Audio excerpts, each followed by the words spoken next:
the wake of the massive announcements regarding Guild Wars 2 Secrets of the Obscure, also known as Soto, so many questions exist to be answered and much excitement is to be had. Wasting absolutely no time, ArenaNet dropped the Weaponmaster training beta on us this extended weekend. I was busy most of the time with a trip I've just come back from, but did have some time to sneak in some gameplay. Let's start with this.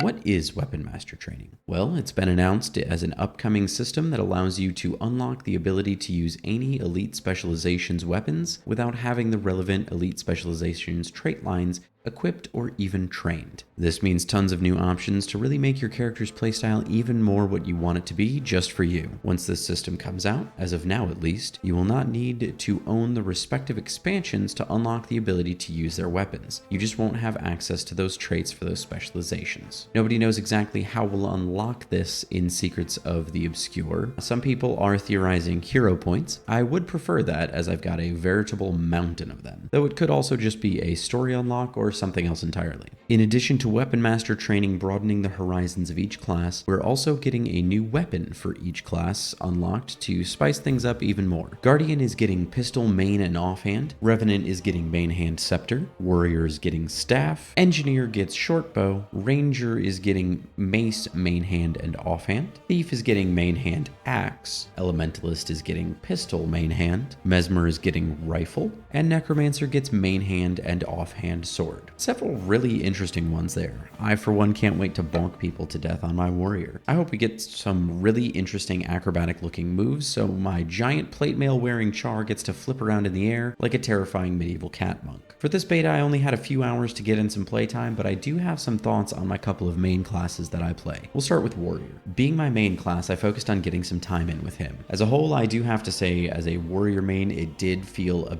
little underwhelming. The only main hand change is dagger, as torch and pistol are offhand. My initial curiosity was dagger pistol, and from there I decided to try out a berserker build to see what dagger in berserk mode did. The ability is pretty awesome in my opinion. I can see it being useful in competitive modes, world versus world especially. The berserk skill has a 300 range AoE that strips 2 boons per target, and you restore adrenaline based on how many boons you strip. In a team fight, maybe even in SPVP, that's a pretty decent boon strip, though it does have a 5-second cooldown, so the rapid adrenaline regain possible, especially when comboing this with the discipline trait Burst Mastery, isn't as advantageous as it could be. Still pretty good. Would like to see this cooldown come down a bit. Part of my fun on Berserker has always been how fast I can whip some skills out, and this feels a bit restrictive compared to my non-stop slam jam of Axe Decapitate. Especially since it has a baked-in adrenaline reset based on how many boons you strip, it feels a little counterintuitive in design to me. The non-berserk leap skill is pretty great when not spellbreaker as well.